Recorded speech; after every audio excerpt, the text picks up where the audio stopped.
โอเคအားလုံးပဲမင်္ဂလာပါခင်ဗျ KNMI ကနေကြိုဆိုလိုက်ပါတယ်ဒီနေ့မှာတော့ကျွန်တော်တို့ enemy တွေကိုကြီးပစ်တဲ့အခါဒီတိုင်းကြီးပစ်ကြပါမယ်လို့တချို့သောအတွေးလုံတတ်တဲ့ enemy fan လေးတွေကတော့ဇလန်းတစ်ခုလုံးအတွင်းကြကြစဉ်းစားပြီးတော့ that theory ကိုထုတ်တတ်ကြပါတယ်ဒီဗီဒီယိုမှာတော့ enemy နဲ့ပတ်သက်ပြီးတော့ fan အချို့ကကောက်ချက်ချတာခဲ့တဲ့ that theory အချို့ပြပြမှာဖြစ်ပြီးကျိုးပြောချင်တာကတော့ theory ဆိုတာဇလန်းထဲမှာတကယ်ဖြစ်ခဲ့တဲ့အကြောင်းအရာတွေမဟုတ်ပဲ fan တွေကနေပြီးကောက်ချက်ချရေးသားတဲ့အရာတွေသာဖြစ်ပါတယ်ကဲဒါဆိုစလိုက်အောင်ဗျပထမဆုံးအနေနဲ့ separated away ရဲ့ that theory နှစ်ခုကိုပြပြချင်ပါတယ် theory တစ်ခုကတော့ rubber bar ရဲ့ရေချိုးရုံကကွယ်လွန်ပြီးသူတွေနောက်တစ်ဘဝကိုကူးကိုဖျက်သွားရတဲ့ကြားဖြတ်နေရဆိုတဲ့ theory ပါပဲဘာလို့လဲဆိုတော့ချီရိုတို့မိသားစုကကူထဲကိုဝင်သွားတဲ့အခန်းနောက်ပိုင်းဇက်ကောင်တွေကတရေတစေတွေနဲ့နဘလူးတွေဖြစ်နေရကြောင်းပါဆိုလိုတာကချီရိုတို့မိသားစုကကူတစ်ခုကိုဝင်သွားမိရင်လည်းမတော်အဆကြားပုံကိုကြောက်သွားတဲ့သဘောပါဖြစ်ပြီး separated away တကားလုံးကလည်းချီရိုရဲ့တမလွန်ဘဝကနေရုံထွက်တဲ့စွန်သားကံကိုပဲရိုက်ပြထားတယ်လို့ theory ကဆိုထားပါသေးတယ် separated away နဲ့ပတ်သက်တဲ့နောက် theory တစ်ခုကတော့ချီရိုကကြားပုံကနေဘယ်တော့မှလွတ်မြောက်သွားခြင်းမရှိဘူးဆိုတဲ့ theory ပါစဉ်းစားကြည့်လိုက်ရင်ဒီ theory ကတော့နည်းနည်းလေးတော့ခြောက်ခြားစရာကောင်းနေပါတယ်မူရင်းဇလန်မှာတော့ချီရိုကဂျားဘုံကိုအောင်မြင်ပြီးတော့ဂူထဲကထွက်သွားနိုင်ပေမဲ့ဒီ theory မှာကတော့ချီရိုကဂျားဘုံထဲမှာပဲပိတ်မိနေတော့ပဲလို့ဆိုရပါတယ် theory ထဲမှာပြောထားတာကရူဘာပါချီရိုကိုဂျားဘုံလားလူလောကလားဆိုတော့မခွဲနိုင်တော့စိတ်ကိုညှို့ထားခဲ့ပါတယ်ပြီးတော့ချီရိုရဲ့မိဘတွေကလည်း web ဖြစ်နေရှိနေတော့ဖြစ်ပြီးနောက်ဆုံးချီရိုဂူထဲကထွက်သွားနိုင်တဲ့အခန်းကလည်းချီရိုရဲ့ညှို့ခံထားတဲ့စိတ်ကူးသာဖြစ်တယ်လို့ theory ကဆိုထားပါသေးတယ်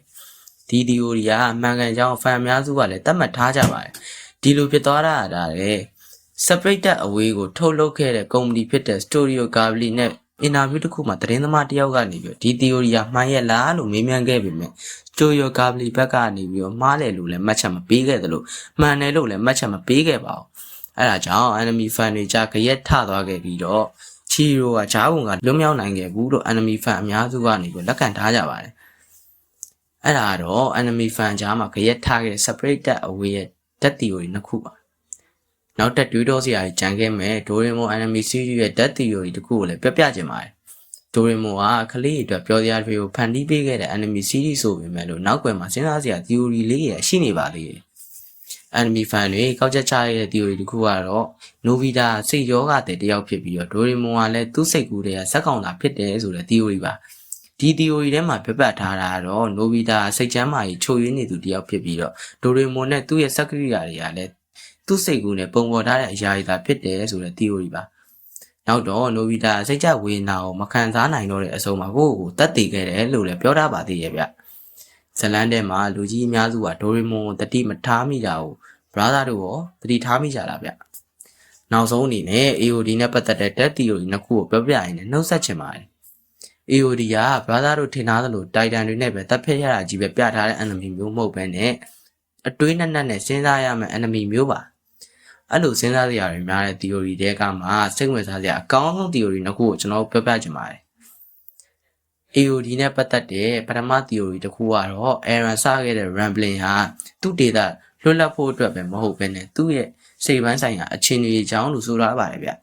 ဘာလို့လဲဆိုတော့ Aaron ဟာသူ့မိတည်သွားပြီးတဲ့နောက်ပိုင်းမှာစိတ်ပိုင်းဆိုင်ရာအဆင်မပြေမှုတွေဖြစ်ခဲ့တဲ့အပြင်သူ့ဖေကိုပါစားကြတာအကြောင်းစိတ်ယောဂဖြစ်ပြီးတော့ Rambling ဆိုတာလေသူ့ရဲ့မတိစိတ်ကခိုင်းတဲ့အတိုင်းလုပ်နေတာလို့ theory ကပြောထားပါတယ်